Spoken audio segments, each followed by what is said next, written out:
So don't put that in your video. Flippity doodahs.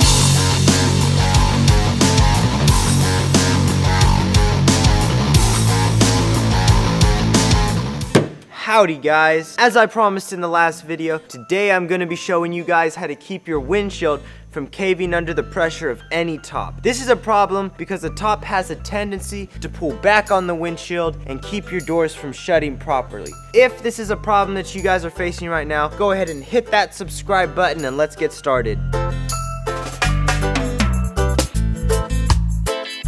So I'm going to start off by disclaiming that this is not the only way to fix this.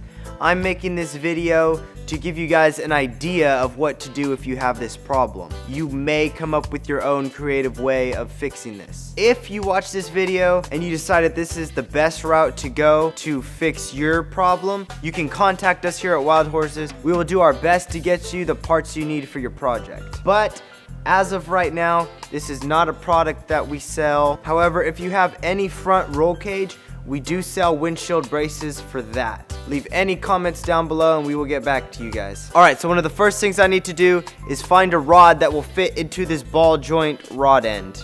Aha! Now, since I am running a San Felipe rear cage, I'm going to want to measure from the windshield to the approximate area on my roll bar of where I want to mount this brace. So just kind of eyeballing this right now, I think I'm gonna run my rod from right where the roll bar curves, kind of the middle of that, right to the first bolt in my windshield. So I'm gonna go ahead and measure kind of the middle of my roll bar on that bend to that bolt. So that's 35 inches. I'm actually gonna cut this rod 37 inches just because I can always cut off more, but obviously I can't add any, so I'm just gonna do 37 inches just to be safe.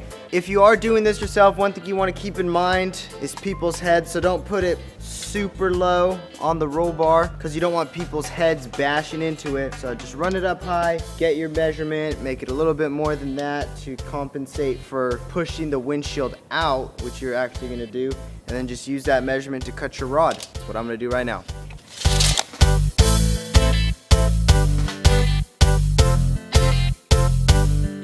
So now what I have to do is thread the ends of my rod so they can screw into my rod end. Alright, so I'm actually only gonna thread one side of this and I'm gonna go throw it up on my windshield and see how much I need to cut before I thread the other side. So let's go ahead and do that. So first thing I wanna do is take off this first nut and bolt on the windshield adapter. Alright, so once you've taken that off, when you look at your ball joint end, you see the hole in there?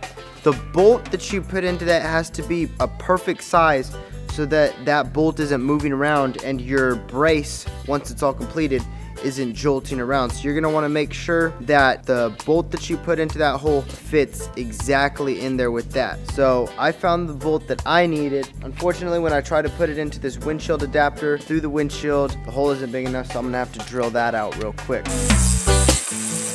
All right, now that bolt slides through. Throw your brace up there. What I'm gonna do now is just hold this thing up, kind of push the window out and see how far I need to cut this rod down in order for it to fit on that side. So I'm just gonna mark it.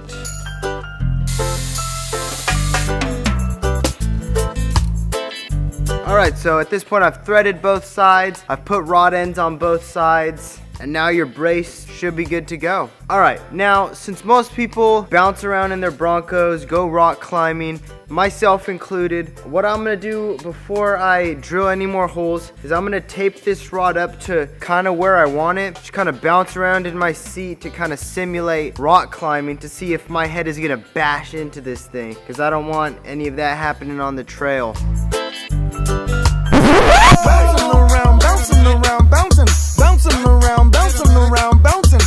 Well, it worked for me, but I'm kind of short, so let's get somebody else. Whoa. Bouncing around, bouncing around, bouncing, bouncing around, bouncing around, bouncing. Bummer. Alrighty, that is why we test stuff. So I'm about 5'6". This placement of the rod would work for me.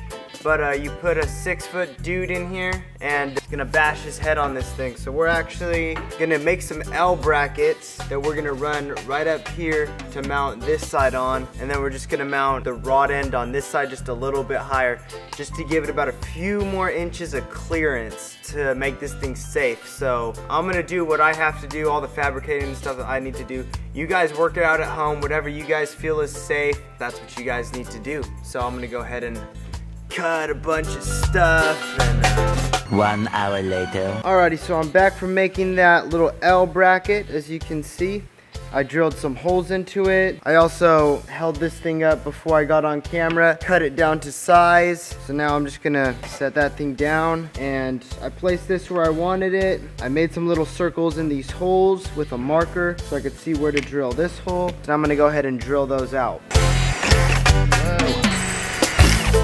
And one thing I do have to mention is it's getting super dark. It's almost 5, so I had to cut the lights on. I don't know if you guys could tell any loss in quality or something, but I had to point that out. All right, so what you want to do now, well, what I'm going to do now is just put this L bracket onto my windshield adapter. Alrighty, new camera, who cares? So what you want to do now is throw your rod on this L bracket and kind of see how that works out for you. That guy sit right there.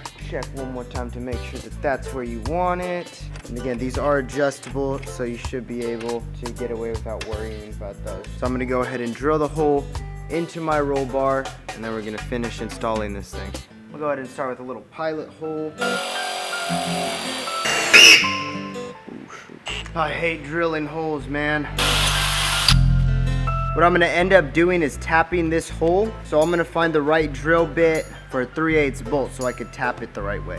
All right, I looked online, saw a few things, and they all said that you wanna drill about a 5/16 hole. So I'm gonna go ahead and do that.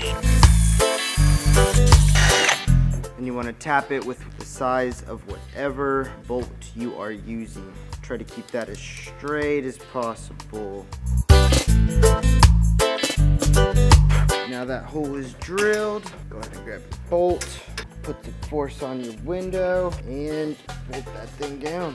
All right, before you tighten that down all the way, just check your door. Let's see if it lines up real good. All right, so I actually want just a little bit more force, so I'm gonna loosen it a few turns. Put this thing back on, see what it looks like now.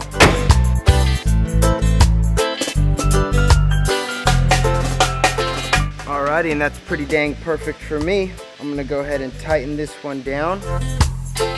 Alright guys, now to finish this up, you just wanna take this all back off, screw some nuts onto this rod, and then once you get everything set and bolted back on, you wanna tighten those nuts onto the ends of these ball joint ends. Now, after you do all that, just close your doors. Again, make sure everything works. Then you just want to copy everything that you did on that side over onto that side. Be creative, guys. And once you guys get that other side on and installed, you guys will be all set.